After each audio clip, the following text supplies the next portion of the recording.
बोलिए सदगुरु कबीर साहेब की जय। संत महापुरुषों की जय। सदगुरु कबीर साहब के मूल ग्रंथ बीजक से रामायणी नंबर 11 आज हम लोग श्रवण करेंगे।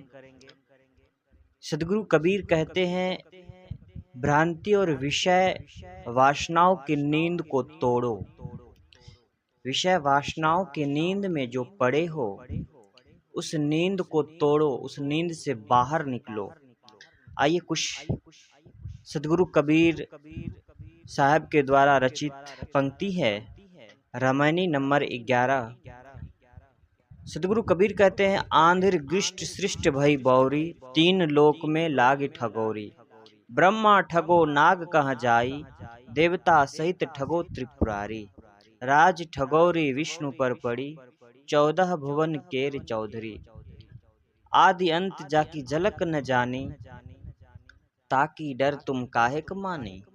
वह उतंग तुम जात पतंगा, यम घर कियहु जीव को संगा। नीम कीट जस नीम प्यारा, विष को अमृत कहत गंवारा। विष के संग कौन गुण होई, किंचित लाभ मूल गो खोई। विष अमृत गो एक सानी, जिन जानी तिन विष कै मानी। काह भय नर शुद्ध वसुद्धा, विन परिचय जग बूढ़न बुद्धा। मति के हीन कौन गुण कहई, लालच लागी आशा रहई। मुआ है मरि जाओगे, मुए की बाजी ढोल।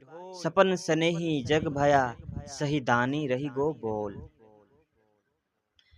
कहते हैं, सभा अंधी है और दुनिया पगली है। सदगुरु कठोर शब्द में कहते हैं, सभा में, इस संसार में जितने भी लोग हैं वो अंधी है और पगली है। क्यों? क्योंकि अंधविश्वास को ज्यादा मानने वाले लोग इस संसार में हैं। उन्हें थोड़ी सी प्रलोभन दे दिया जाए कि इस मंदिर में जाकर के भगवान को इतने लड्डू चढ़ा दो या कुछ पैसे दान कर दो तो तुम्हारे बिगड़े काम हो जाएंगे। उस अंधविश्वास में पड़ करके अपने जीवन को दुख में डाल लेता है। इसीलिए संसार के उन अंधविश्वास में पड़े रहने वाले लोगों को सदगुरु कबीर ने पागल कहा। कहते हैं, सत रज तम तीनों गुणों के मनुष्य ठगे जा रहे हैं। ब्रह्मा ठगे गए, नाग ठगे गए और देवताओं के सहित महादेव जी ठगे गए। यह सब ठगे गए। 14 भुवनों के चौधरी विष्णु पर राज काज चलाने की राजनीतिक ठगोरी पड़ी, जिसका आरंभ और अंत ब्रह्मा नहीं जान सके। उसका भाई तुम क्यों मानते हो? वह ऊंची अग्नि शिखा है और तुम उसमें कूदकर जलने वाले पतंगे हो। तुमने अपनी आत्मा को यम के घर में झोंक दिया है। जैसे नीम के कीड़ों को नीम ही प्यारा लगता है, गोबर में रहने वाले कीड़ों को गोबर ही प्यारा लगता है, वैसे मूढ़ जीव विषयों को जो विष तुल्य है मनुष्य अमृत कहता है और उसी में दिन रात गोता लगाता है, दिन रात उसी में जीता है और अपने आप को बहुत सौभाग्यशाली समझता है। क्यों? क्योंकि अंधविश्वास में पड़े हैं। विषयों के भोगों में क्या लाभ होगा? उसमें क्षणिक इंद्रिय सुख का भ्रम जान जन लाभ दिखता है, किंतु आत्म शांति मूल धन खो जाता है। क्षणिक सुख के लिए हम अपने स्वरूप स्थिति को भूल जाते हैं, क्योंकि ये जीव विषय वासनाओं में अनादि से डुबकी लगाते हुए आया है। सौभाग्य है कि इस मानव जीवन में आकर हम लोग उसे बदल सकते हैं, लेकिन अंधविश्वास में पड़कर, धर्म गुरुओं के धंधे में पड़कर हम लोग अपने अस्तित्व को भूल बैठे हैं। हम लोग अपने आप को भूल बैठे हैं और उन धर्म गुरुओं के द्वारा बताए हुए गलत रास्तों पे चल करके हम लोग अपने इस मानव जीवन के एक एक पल को, कीमती पल को यूं ही गवा देते हैं। अविवेकी आदमी विषय और अमृत को एक ही में मिला देता है। क्यों? क्योंकि उसे अमृत और विष की परख नहीं होती है। किंतु जिसको सही परख हो जाती है, वह विषयों को विष के समान समझकर उन्हें त्याग देता है। जैसे कोई आदमी रात के अंधेरे में हाथ में सांप पकड़ लिया हो और वो उस सांप को रस्सी समझता हो, और जैसे ही प्रकाश में जाए और उस पकड़े हुए हाथ के सांप को देखे और तब समझ में आए कि ये रस्सी है कि सांप है, और आदमी जब समझ लेगा कि ये रस्सी नहीं सांप है तो उसी क्षण उसे त्याग देगा, छोड़ देगा, फेंक देगा। वैसे ही जब हम विष को समझ लेंगे, अमृत को समझ लेंगे, तो हमें परख हो जाएगी कि हमारे लिए अमृत क्या है, हमारे लिए विष क्या है। और जो हमारे लिए अमृत होगा उसे हम तो ग्रहण कर लेंगे, और जो हमारे लिए विष होगा उसे उसी क्षण त्याग देंगे। तथा कथित ऊंच और नीच जातियों में पैदा होने से क्या हुआ? धर्म गुरुओं ने भक्तों को जाति के रूप में बांट बांट करके अपना धंधा चलाने का अथक प्रयास किया। लोगों को नीच ऊंच के जात में बांट दिया।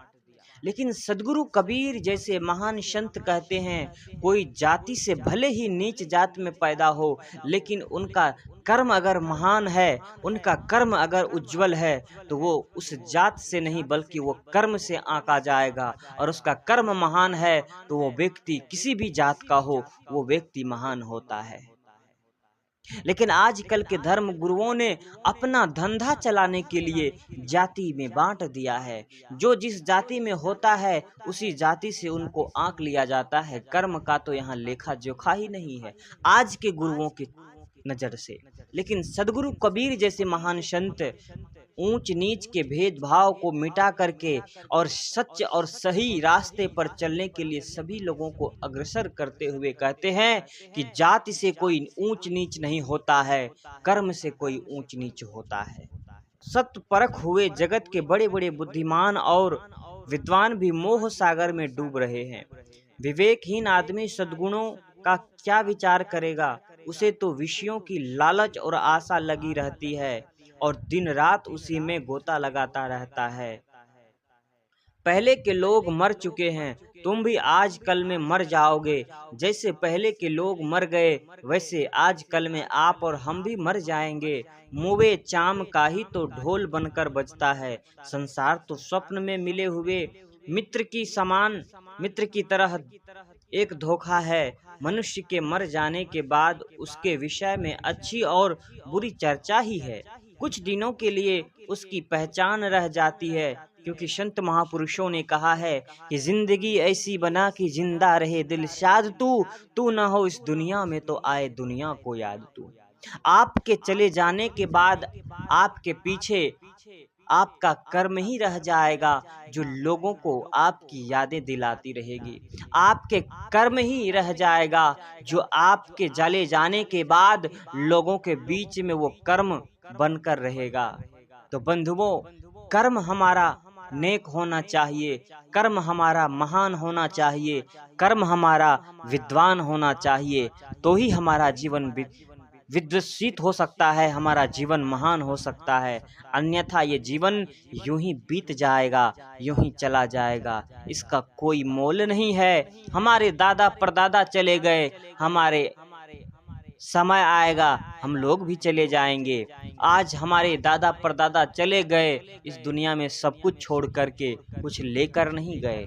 वैसे ही हम लोग भी अपने पद, अपने प्रतिष्ठा, अपने पैसा, अपने हर चीज को यहाँ से छोड़कर चले जाएंगे और यहाँ सिर्फ और सिर्फ हमारा कर्म रह जाएगा। हमारा कर्म का गुणगान होता रहेगा, अच्छे बुरे कर्म ही हमारी पहचान होगी। कहते सद्गुरु कबीर कहते हैं कि आंधिर गुष्टि सृष्टि भई बौरी। गुष्टि का अर्थ है गोष्ठी, सभा, मंडली, समाज, समूह, वार्तालाप आदि। सदगुरु कहते हैं कि अनेक जगह देखा जाता है कि धर्म के नाम पर पूरी सभा ही विवेक छोड़कर अंध समर्थन में जुट जाती है।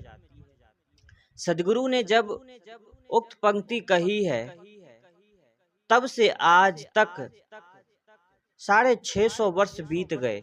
आज विद्वान और विज्ञान अपने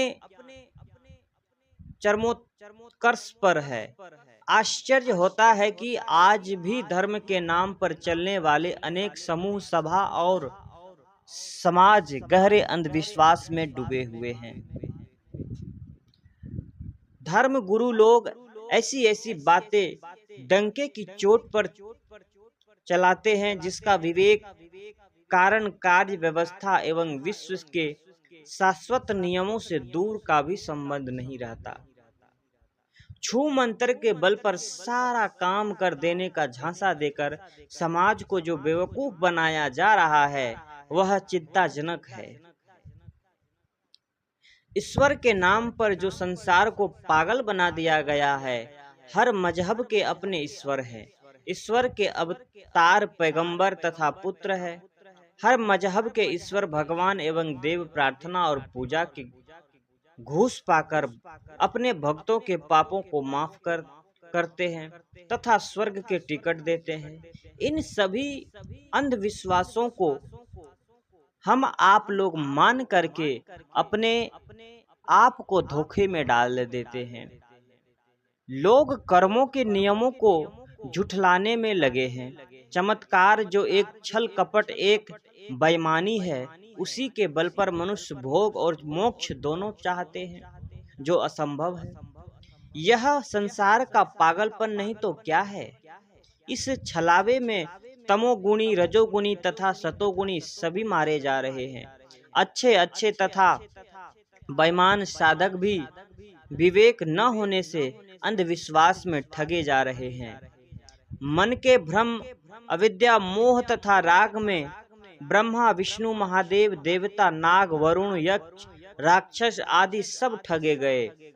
इन्हीं कथाएं महाकाव्यों तथा पुराणों में पढ़कर इसके विषय में पर्याप्त प्रकाश पड़ता है। आदि अंत जाली झलक न जानी, ताकि डर तुम काहे कमानी। सदगुरु कहते हैं आदि अंत जाकी झलक न जानी और ताकि डर तुम काहे कमानी। इस पंक्ति में आया हुआ झलक शब्द ब्रह्मा का वाचक लगता है। जनक का अर्थ होता है पैदा करने वाले, और पुराणों ने ब्रह्मा को सबका जनक कहा है। जनक से ही कहीं पाठ भेद होकर झलक हो गया, आश्चर्य नहीं है। वैसे कह का अर्थ भी ब्रह्मा माना जाता है। जल से ब्रह्मा की उत्पत्ति की पौराणिक कल्पना ने झलक शब्द ब्रह्मा के लिए उपयुक्त बनाया है, तो उचित ही है। सदगुरु कहते हैं कि जिसका आदि और अंत ब्रह्मा नहीं जानते, उसका भाई तुम क्यों करते हो। ऋग्वेद काल के भी पूर्व जब लोगों ने देखा कि वर्षा आदि भूचाल, अग्नि, अवस्था परिवर्तन, प्रिय वियोग, मरण आदि ऐसी घटनाएं हैं जो हमारी बुद्धि और बल के बाहर हैं, इसी प्रकार चांद, सूर्य, असंख्य सितारे, विशाल ब्रह्मांड इन्हें भी नहीं समझ पाते कि ये सब कैसे कहां से आ गए। ऋग्वेद का ऋषि भी कह बैठा कि कौन पूरा जानता है और कौन कह सकता है कि यह सृष्टि कहां से आई। अतएव मनुष्य ने कल्पना की कि आकाश में ऐसे देवता बैठे नीचे की ओर देख हमें झांक रहे हैं और हम पर कोप और कृपा कर सकते हैं। यदि हम इन्हें खुश कर सके तो बहुत से उपद्रवों से बचकर सुख पा सकते हैं। फलतः मनुष्य हवन, तर्पण, बलि आदि के द्वारा उन कल्पित देवताओं की पूजा उपासना करने लगा। खुद से मान लेना कि भगवान ऊपर बैठा है, आकाश में बैठा है और वो हमें देख रहा है, हमारे कर्मों का दंड देगा, तो ये अंधविश्वास नहीं तो क्या है। एक तरफ से लोगों से डर तो नहीं है, लोगों से भय खत्म हो चुका है। एक तरफ से अगर भगवान के ही रूप में, भगवान के नाम पर ही आदमी अगर बुरे कर्म को छोड़कर सही कर्म कर रहा हो तो चलो ठीक है, मान लेते हैं। लेकिन आजकल आदमी इतना चालाक और इतना बेईमान हो गया है कि जिस भगवान के भय से आदमी गलत कर्म को छोड़ करके सही कर्म करना चाहता है, आजकल के आदमी उस भगवान को भी चुरा लेते हैं, उस भगवान को भी ठग लेते हैं, उस भगवान को भी धोखा दे देते हैं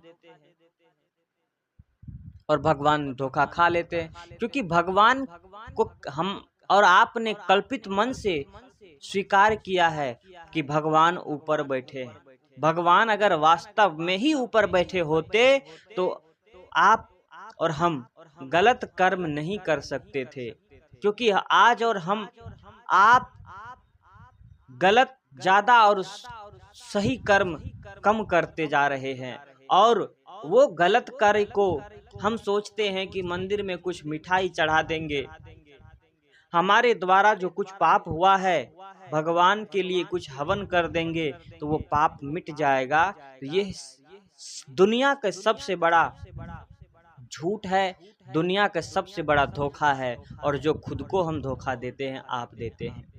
बंधुओं, हमारा पाप हवन से नहीं मिट सकता है, हमारा पाप हमारे कर्मों से मिट सकता है, हमारे कर्मों से बदल सकता है।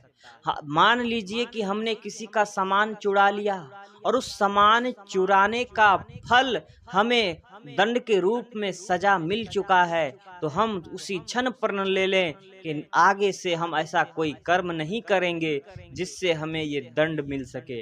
हम अगले क्षण आगे अपने कर्म को बदलकर और चोरी करना छोड़ देंगे तो वो सजा हमें नहीं मिलेगी। इसी तरह से जब हमारे मन में कोई भ्रम हो, उस भ्रम को त्याग दें और आप और हम अपने कर्म को सही कर लेंगे तो भगवान भी हमारे साथ होगा, भगवान भी हमें अच्छे दिन दिखाएंगे और आप लोगों के शब्द में कहें तो सुख प्रदान करेंगे। वो आपके कर्म पर निर्भर करता है कि आप अच्छा जीवन जीना चाहते हैं कि बुरा जीवन जीना चाहते हैं। जब आदमी और सभ्य हुआ तब उन सारे देवों को एकबद्ध कर एक महान देव को मान लिया और उसकी पूजा सेवा कर उसकी नाराजगी से बचने तथा उसके आशीर्वाद को प्राप्त करने की अभिलाषा लगा करने। सदगुरु कबीर कहते हैं, पवित्र कर्म, नैतिकता तथा आत्मज्ञान के बल से बलवान थे। वे तत्वदर्शी तथा निर्भीक पुरुष थे। अतएव वे कहते हैं कि हे मनुष्य, जिस कल्पित देव का आदि अंत एवं वास्तविकता ब्रह्मा तक नहीं समझ सके, उसका भय तुम क्यों करते हो भला? विश्व में एक कारण कार्य व्यवस्था है। भौतिक जगत अपने नियमों से चल रहा है और जीव अपने अच्छे बुरे कर्मों से सुख दुख पाते हैं। तुम्हें दुख और सुख देने वाला कोई देव नहीं है। अपने ऊपर देव की कल्पना ही अज्ञान से उत्पन्न है। उठो, स्वरूप ज्ञान में जागो, अपने कर्मों को सुधारो, किसी का भय मत करो। वह उतंग तुम जात पतंगा, यमघर किया हूँ जीव को संगा। वे तुम्हारे कल्पित देव अग्नि की ऊंची शिखाएं बन गए और तुम उनमें कूद कूद कर जलने वाले पतंगे हो। तुमने अपने आप को यम के घर में झोंक दिया। वासना, कल्पना, अज्ञान ही यम है और तू इन्हीं में पड़ रहा है। किसी कल्पित देव के भय की छाया में तुम्हारा आत्मविश्वास नहीं हो सकता। देवों की गुलामी से छूटे बिना न स्वरूप ज्ञान हो सकता है और न उनमें स्थिति। धन दो प्रकार का होता है, एक बानी जाल तथा दूसरा खानी जाल। सदगुरु ने बीजक भ्रम भर में उनको परखाया है। इस रामायणी की उक्त 5 चौपाइयों में आपने वाणी जाल का निराकरण किया। अब आगे खानी जाल का निराकरण करते हैं। नीम के कीड़ों को नीम ही प्रिय है। गोबरेले कीड़े गोबर तथा मल को ही प्रिय मानते हैं। उन्हीं में अपना स्वर्ग समझता है। विषयों में डूबे हुए जीवों की दशा भी यही है। उन्हें इंद्रियों की उत्तेजना तथा मलिन विषयों का सेवन ही अमृत लगता है, परंतु इनमें भासता हुआ सुख भ्रमजन्य एवं क्षणिक है और इसके फल में घोर आत्मपतन है। यह अनोखा जीव मलिन विषयों के सेवन के लिए नहीं है, यह आत्मानंद का अमृत रस पीने के लिए है। पूज्य श्री राम रहस्य साहब की भाषा में आनंद का सागर वही होता है जो विषयों की अहंता से रहित होता है। आनंद सिंधु अहंतातीता।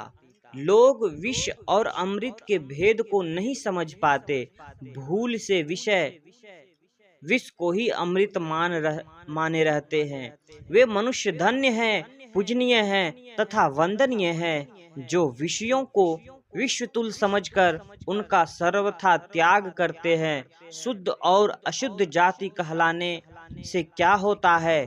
बिना विवेक सब विषयों की मलिनता में डूबे रहते हैं। अथवा काह भय न शुद्ध वसुद्धा। शुद्ध मानव शरीर पाकर क्या हुआ जब वह अशुद्ध विषयों में ही लीन है। बड़े बड़े विद्वान तथा बुद्धिमान भी बिना यथार्थ परख के घिनौने कर्मों के सागर में गोते लगा रहे हैं और संसार में रहस्यास्पद हो रहे हैं। यही है विवेकहीनता।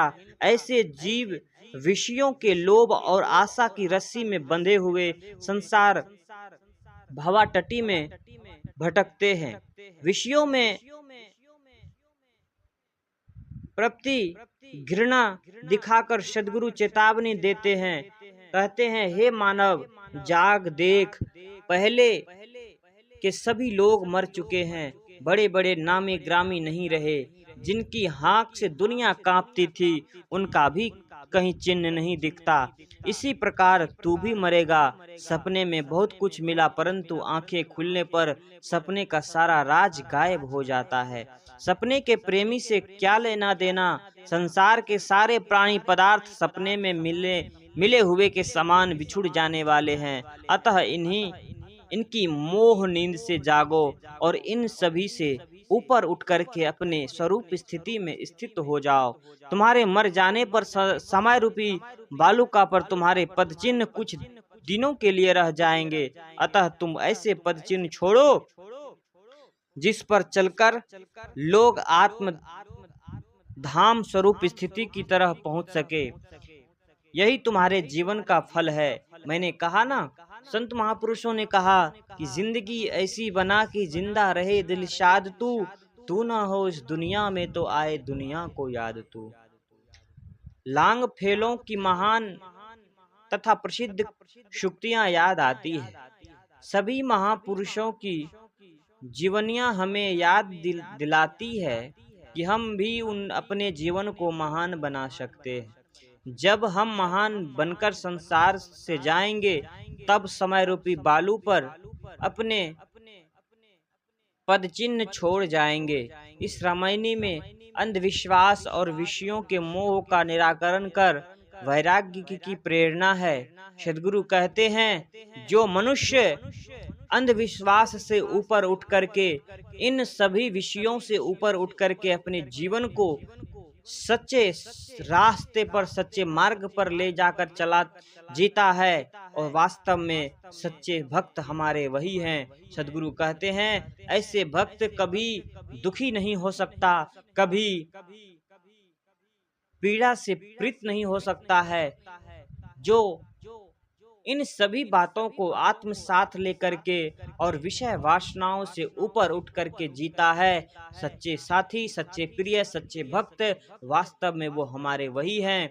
इन्हीं शब्दों के साथ सद्गुरु कबीर अपनी वाणों को विराम लेते हैं और कहते हैं कि दिन रात इन विषयों पर विचार करना कि क्या सही है, क्या गलत है, और अंधविश्वास से हटकर अपने जीवन को दिन रात प्रयास करना जीने का। बोलिए सद्गुरु कबीर साहेब की जय।